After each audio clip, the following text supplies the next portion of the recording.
Ladies and gentlemen, what's up? First and foremost, I apologize for making this video over a week late. I had some things going on, but it was still clearly irresponsible of me to be posting this late, but better late than never, as I always said, and as a wise man once told me. So this is episode 222 of the Idiotic Sports Talk. I'm your host, Liam Gavin, coming to you live from my bedroom. And today I'm giving you all the AFC and NFC Conference Championship Games recap, which was over a week ago, as I said. Yikes. And let's go to it. 4 teams entered, and then there were 2. Our Super Bowl matchup is set up, and after these 2 jaw-dropping games that took place on Sunday, we're going to find out who really is the best team in the league. And let's break both of these games down, because the action, the drama, the suspense, it had NFL fans around the world on the edge of their seats. And for some reason, if you missed these games, you had yard work, you took the kids to soccer practice, your wife wouldn't allow you to watch TV with the boys, then you better watch and listen to this video immediately. So we'll start the AFC Championship Game. The number 3 seed Chiefs go on the road and beat the number 1 seed Ravens 17-10. Patrick Mahomes, 241 passing, a touchdown, no picks. Travis Kelce, the tight end, 11 catches, 116 and a touchdown. Isaiah Pacheco, the running back, had 68 rushing yards and a score. As for the QB, Lamar Jackson, 272 passing. He also had a touchdown, a pick, and a fumble. The rookie Zay Jones had 5 catches for 115, a touchdown, and a fumble. So the defending Super Bowl champ Chiefs win the AFC for their second year in a row, and they're going back to the Super Bowl as they beat the Ravens. And this game was an absolute battle, and let's get to it. So the first quarter, the Chiefs, on their opening drive, they just go down the field. They convert a 4th and 2 at the Ravens 42, and they get a touchdown. And it was a success when they went for it on 4th down, because it led them to a 7-0 lead. The Ravens would respond, though, on their next drive. They convert a 4th and 1 attempt on their own 30-yard line. A gutsy move, but it paid off, because a couple plays later, they score a touchdown, and they tie the game 7-7. On to the second quarter, the Chiefs are going to answer with a long drive on offense. It was capped off with a Pacheco rush touchdown, and the Chiefs regained the lead 14-7. For the Ravens' next drive, Lamar Jackson is sacked and fumbled at his own 30. Luckily for the Ravens, their defense stops a 4th and 1 rush attempt by the Kansas City Chiefs. So the Chiefs turn the ball over on downs. The Ravens take over on their own 15-yard line, but Lamar Jackson's pass gets deflected. And while the ball's in the air, Lamar Jackson runs for it, catches his own pass, takes it 13 yards. And that's some backyard football level stuff, working at the highest level in the NFL. It was a crazy play to watch. Unfortunately, an incomplete pass forces the Ravens to punt.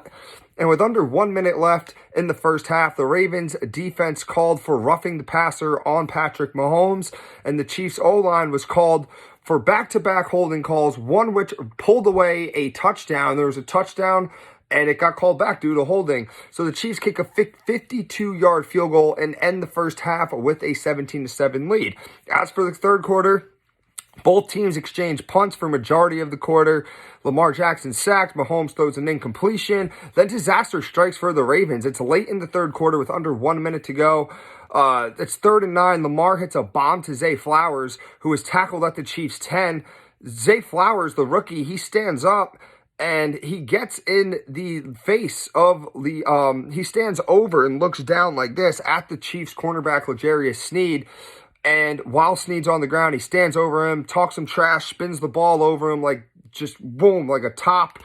And all of a sudden, this results in a penalty.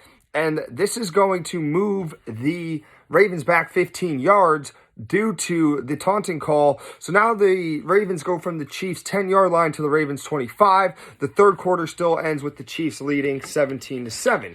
So the fourth quarter starts. The Ravens are able to move the ball inside the Chiefs' 10-yard line. They shake off the penalty, but then disaster just strikes again with the same wide receiver. He fumbles at the 1-yard line, breaking the goalpost, but the ball pops out, goes into the end zone, and it is a touchback. This was 2 boo-boos on the same drive by Zay Flowers, and the Chiefs are able to get the ball. The Ravens are called for another roughing the passer on Patrick Mahomes. The Ravens defense is able to get a sack, though. They make up for it. They force a punt, and the Ravens convert a huge 4th and 2 on their own 17-yard line in this fourth quarter with their offense.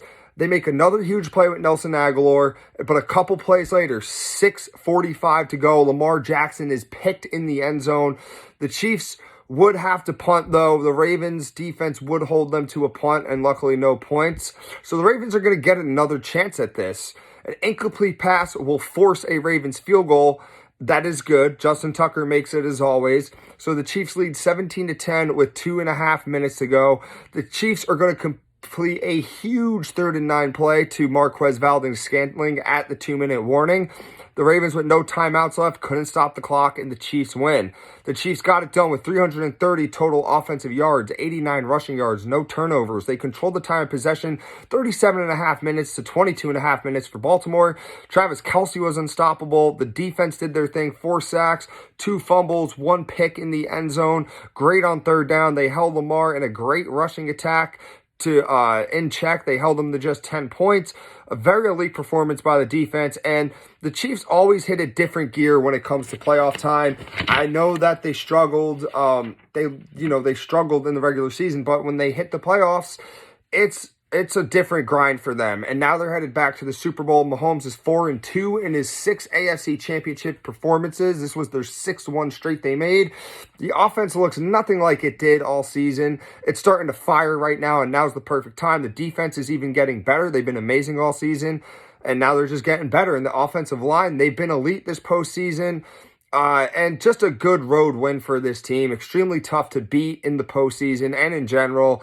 And the Ravens, man, they had mistakes that's going to haunt them forever in this game. The first one, Lamar Jackson, the early fumble, and then the late interception in the end zone. Number 2, Zay Flowers, huge taunting call.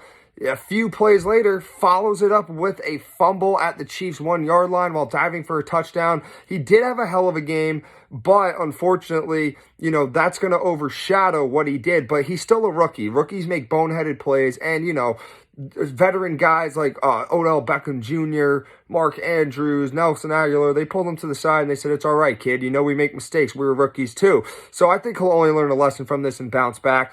And number 3, the penalties. The Ravens had 8 penalties for 98 yards. They were our only hope of stopping the new evil empire of the NFL, of going back to the Super Bowl. But now we're going to be forced to see Taylor Swift during every Super Bowl commercial. So I hope you guys are ready. Thank you, Lamar and the Ravens. Nah, I'm just kidding. But it would have been nice to see those guys there, for real. And their offense, 353 total yards. But they were 3 of 11 on 3rd down. They got nothing going on the run. They struggled with 3 turnovers and just 10 points. The number 1 rushing attack had just 81 rushing yards, and they abandoned the run in this game. They came out trying to beat the Chiefs at their own game, which was throw the ball, and nothing worked. The offensive line didn't have a good game either, gave up a lot of pressures, sacks, and had penalties, and they played too aggressive, and it completely backfired for them. So, crappy way for the Ravens to go out. And if you look at their defense, they had 2 sacks, and they only surrendered 17 points, but they also forced no turnovers. They rarely got any pressure, and they also had some penalties to extend Chiefs drives. And it's a rough way to end what was a tremendous season. They lost their first AFC Championship game that took place in their stadium in front of Ravens legends such as Ray Lewis, Terrell Suggs, and Ed Reed, and they just shot themselves in the foot. They let the emotions get the best of them. They're still going to be a contending team with years to come. They have a great quarterback in Lamar Jackson, who just last night won his 2nd MVP award. They have a promising stud receiver with Zay Flowers, a terrific run game as always, elite defense, and an underrated head coach who has won a Super Bowl before. So they just were not the better team in this game, and they'll be back. So on to the final game, the NFC Championship game. The number 1 seed Niners beat the number 3 seed Lions 34-31. Brock Purdy, 267 passing, a touchdown, a pick. Christian McCaffrey, 90 rushing yards and 2 scores. Brandon Ayuk with a touchdown catch, and Deebo Samuel, 8 catches for 89 yards. Jared Goff of the Lions, 273 passing, 1 touchdown, no picks. David Montgomery, 93 rushing yards and a score. The rookie Jahmyr Gibbs had a rushing touchdown and also fumbled the ball. Jameson Williams had a rushing and receiving touchdown, and the rookie tight end Sam Laporta, 9 catches for 97 yards. So the Niners rallied from a 17-point deficit at halftime, and the Lions would lead 24-7 to advance to the Super Bowl, but it was the it was the Niners who came back. They come back, they win, and now they advance to the Super Bowl when it should have been the Lions. Let's recap this NFC Championship Game matchup with the first quarter. Within the first 2 minutes of the game, the Lions are up 17-0 thanks to a dominant run game, a play where Jameson Williams takes the ball on an end around 40-something yards to the house. Next, the Niners march all the way downfield. They attempt a field goal, but it's no good from 46 yards. The Lions take advantage of a missed opportunity with their run game as they continue to feast, and short, quick passes are able to pick up first downs pretty easily against this Niners defense. The Lions then get their second rushing touchdown of the quarter to lead 14-0. In the second quarter, it opens up with Christian McCaffrey getting a touchdown, getting the Niners points on the board as the Lions would lead 14-7. The Lions get the ball. They continue to slice the Niners defense with the run. They get to midfield, but Jared Goff is sacked, and then the Lions have to punt, so the Niners defense finally made a play. And the 49ers are able to take the field when suddenly disaster strikes. Purdy is picked, giving the Lions great field position. The Lions are able to capitalize again with their third rushing TD of the first half.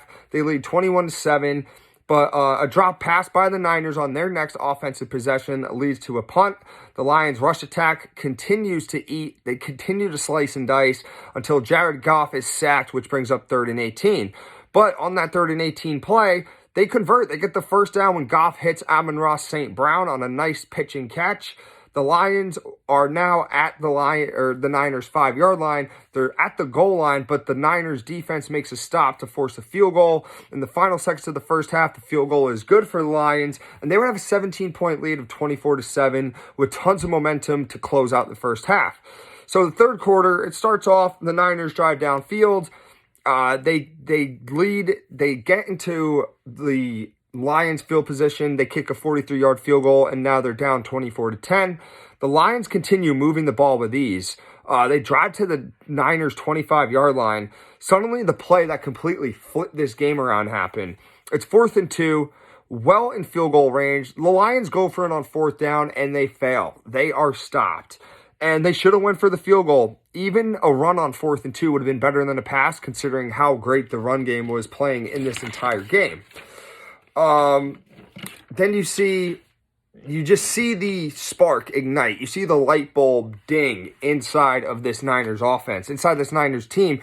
There's a few plays later, an insane play happens. Brock Purdy takes a 50-yard bomb to Brandon Ayuk. The Lions defensive back had the pick in his hand till the ball jumped out of his hands, tipped out into the air. Brandon Ayuk snags the ball and is tackled at the Lions 1-yard line. And that moment, me and I'm sure of many fans around the world knew that this game was going to change. And a couple plays later, Purdy to Ayuk for a touchdown. That 17-point Lions lead is now cut to 7 as the Lions are now only up by 7, 24-17. And the game changed for the worse once the Lions had the next offensive drive. First play of their next offensive drive, the rookie running back Jahmyr Gibbs fumbles. The fumble sets up the Niners perfectly with field position and a chance to tie the game, and the Niners did just that. They tie it 24-24 with a Christian McCaffrey touchdown. And things go from bad to worse for the Lions because on their next drive, wide receiver Josh Reynolds drops an easy first down on 3rd and 10, causing the Lions to punt. So the third quarter ends with a 24-24 tie. Momentum is surging throughout the 49ers, surging throughout that stadium. And in the fourth quarter, the momentum continues in their favor. They march downfield. They get their back-to-back sacks by the Lions defense, and it forces the Niners to kick a 33-yard field goal. That's good. And now the Niners jump out in front 27-24 with 10 minutes to go. The Lions are able to respond. They push the field into field goal range to tie the game. But instead, Dan Campbell does his famous go for it on 4th down again and fails again instead of taking the 3. That's 6 points left off the board. The turnover on downs, it benefited the Niners enormously because they started getting the run game going. Purdy looked like Lamar Jackson as he was taking off with his legs, making all plays. Christian McCaffrey got loose, and Elijah Mitchell capped it off with a touchdown with 2.5 minutes to go as the 10-point lead it favored the Niners 34-24. The Lions were able to respond quickly with a touchdown as the Niners would lead 34-31 with 1 minute to go. The Lions tried an onside kick. Niners recover. Niners win the game. So the Niners started off slow like they did in the playoffs, but they overcome a 17-point deficit and they finished strong. They advanced to their third Super Bowl in 12 years, and their offense, 422 passing with 115 rushing, 6-12 on third down. Their defense had 2 sacks, a fumble, and tightened up in the second half. And they did what they could to win. Like I said, it started off ugly. The interception, drop passes, the punts, and then Purdy, as much as people hate on him, as much as I'll hate on him, he started taking off with his legs. Looked like Lamar Jackson did a hell of a job to set up his team to win, and they got it done. And as for the Lions, they blew it. They completely blew it. Very disappointing. 455 total yards on offense. They ran for 182. They scored 31 points on the road, and they were 6-12 on third down. But however, they were 1 of 3 on fourth down. Dan Campbell's negligence costed them this win. They should have kicked a field goal. They had 2 chances to get 6 points, and Dan Campbell decides to go for it twice on fourth down, which, ultimately sets up their demise. And Dan Campbell's the type of guy, he'll draw a 20 in blackjack and he will still say, hit me. So, he's a gambler, and it did not pay off for sure. And I thought that they got away from the run, too, in the second half. They were going a lot of pass happy, which would stop the clock. Receivers were dropping the ball, which would stop the clock. Just stick to what got you there. Use that run game, and it seemed like they abandoned it.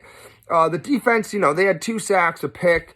They fizzled out in the second half, but, you can't blame them. It's not their fault when their head coach isn't putting them in great situations, going for it all the time. And despite blowing a 17-point lead with a trip to the Super Bowl on the line, their first trip to the Super Bowl, might I add, what would have been their first trip to the Super Bowl, it ends, but they had a great season. They showed off that they can compete in the NFC for a long time. Dan Campbell is a great coach despite his boneheaded moves.